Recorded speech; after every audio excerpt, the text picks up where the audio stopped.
Tuesday afternoon, January 20th, 2026. While the financial media was covering the usual noise, stock tickers, celebrity CEOs, the predictable market cheerleading, something seismic occurred in the Japanese bond market. And I mean genuinely seismic. This isn't the kind of event that makes headlines until it is far too late to position for what comes next. At 2 p.m. Eastern Time, while most people were finishing lunch, the Japanese government bond market, the absolute bedrock of global liquidity, the foundation upon which trillions of dollars of leverage is built, effectively ceased to function as a rational market. The 30-year yield exploded by 8.44%. The 40-year yield hit a historic high never seen before, not even in the deflationary crisis of the 90s. The screens are lying to you.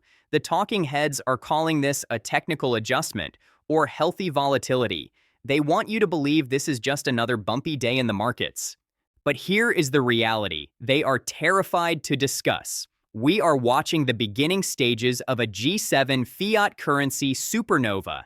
Japan, the world's third largest economy and the largest foreign holder of US debt, has lost control of its bond market. And when the creditor nations go broke, the contagion doesn't stay in Tokyo. It comes for your 401k, your pension, and the US dollar. Welcome to the Dollar Watch. Let's look at the numbers. To understand why a yield spike in Tokyo matters to someone living in Ohio or London, you have to understand the architecture of the global financial system. Japan is not just another country. Japan is the #1 foreign holder of US debt. They own approximately $1.22 trillion in US Treasuries. That is not an insignificant position. That is a cornerstone of the entire Western financial system. Right now, as their own bond market implodes, Japan faces an impossible choice.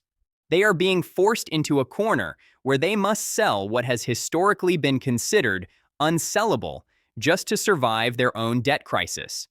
Think about the game theory here. If you are the Bank of Japan and your 30-year bonds are crashing in price, which means yields are exploding, you face immediate liquidity needs. Your pension funds are insolvent. Your insurance companies are sitting on massive unrealized losses. Where do you get the cash to save them? You sell your foreign reserves, and your biggest, most liquid foreign reserve asset is US Treasuries. But here is the trap. If Japan starts dumping US Treasuries to fund their own crisis, that pushes US yields higher. Higher US yields make Japan's problem worse because it validates the global sell-off in sovereign debt. It creates a contagion feedback loop, a doom loop from which there is no mathematical escape. And in that chaos, hard assets, particularly silver, become the only rational escape valve for capital that is fleeing the sovereign debt complex. Today, I am going to walk you through the terrifying VaR Shock mechanism that is forcing billions out of bonds, run the stress test mathematics on Japan's insolvency, and explain why this specific liquidity crisis is catapulting silver toward $100 an ounce. Let's look at the snapshot of exactly what the market looked like this afternoon, because the data tells a story that the mainstream media refuses to acknowledge. The Japanese 30-year bond yield hit 3.906%. For context, sovereign bond yields do not move 8% in a single session unless something structural is breaking. This isn't volatility. This is a fracture. The Japanese 10-year yield climbed to 2.37%, the highest level since the 1990s.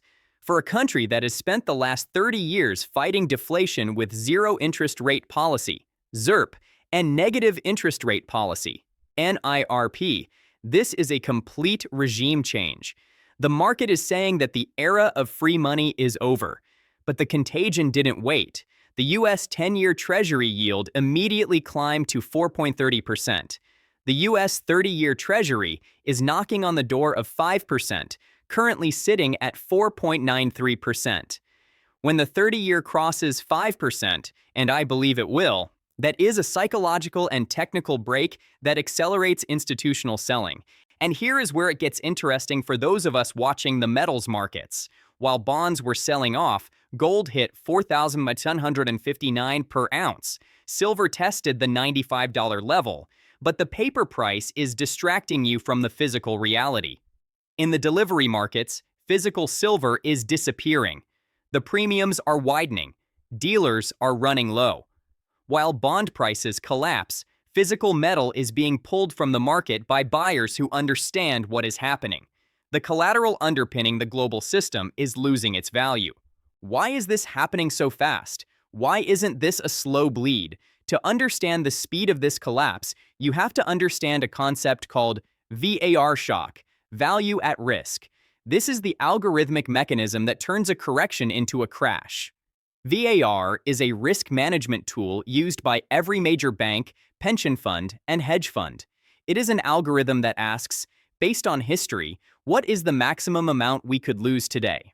When markets are calm, the VaR models say, bonds are safe. You can leverage up 20 to 1. So, institutions load up on debt. But when volatility spikes, when yields move 8% in a day instead of 0.08%, the VaR model screams, danger.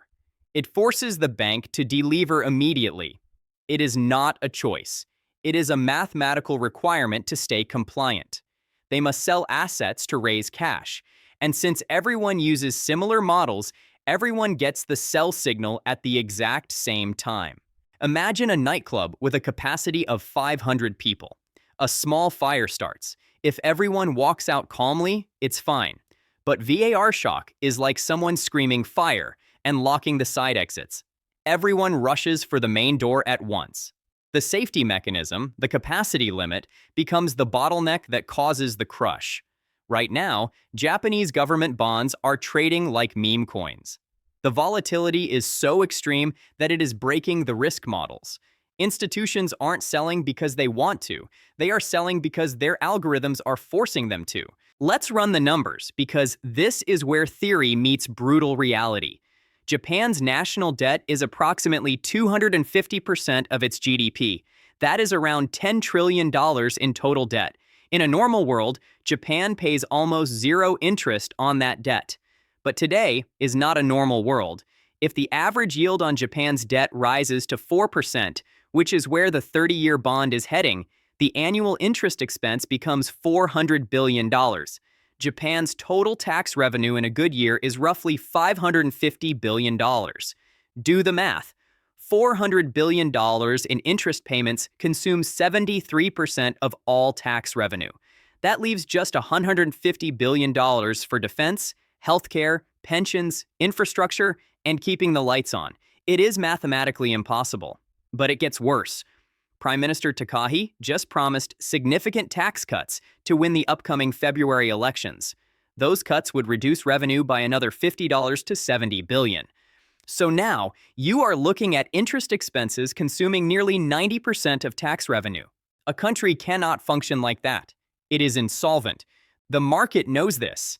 That is why the recent Japanese 20-year bond auction failed. The bid-to-cover ratio collapsed. Investors refuse to buy the debt. When a G7 nation holds a bond auction and nobody shows up, that is not a market adjustment. That is a vote of no confidence in the sovereign solvency of the nation. I know what the skeptics are screaming at their screens right now. The Bank of Japan will just print the money. They have a sovereign currency. They can buy the bonds. This is the most dangerous misconception in modern finance. Yes, the Bank of Japan can print unlimited yen to buy the bonds. But we are not in 2010 anymore. The global context has changed. If the BOJ announces unlimited quantitative easing, QE, right now, printing yen to suppress yields, the currency market will slaughter them. The yen would collapse against the dollar and the euro. Japan imports almost all its energy and food. A collapsing yen means hyperinflation for the Japanese people. The cost of living would skyrocket. Political instability would follow. So Japan is trapped in a dilemma with no solution. Option A, let rates rise and face government insolvency. Option B, print money to save the bonds and face currency hyperinflation. There is no option C. There is no magic door where everything goes back to normal. This is the doom loop. And this brings us back to the release valve, silver. While bonds are burning, silver is doing something extraordinary. It is currently trading around $94.52 per ounce. But look at the ratio. Silver is rising faster than gold. This tells me that investors aren't just looking for safety. They are looking for leverage on the collapse. Silver is unique because it has massive industrial demand. Solar panels, EVs, electronics, coupled with tight supply. We aren't discovering massive new silver deposits. The easy ore is gone. So you have rising industrial demand, flat supply, and now a massive surge in monetary demand as people flee the bond market. Here is my personal battle plan. This isn't financial advice.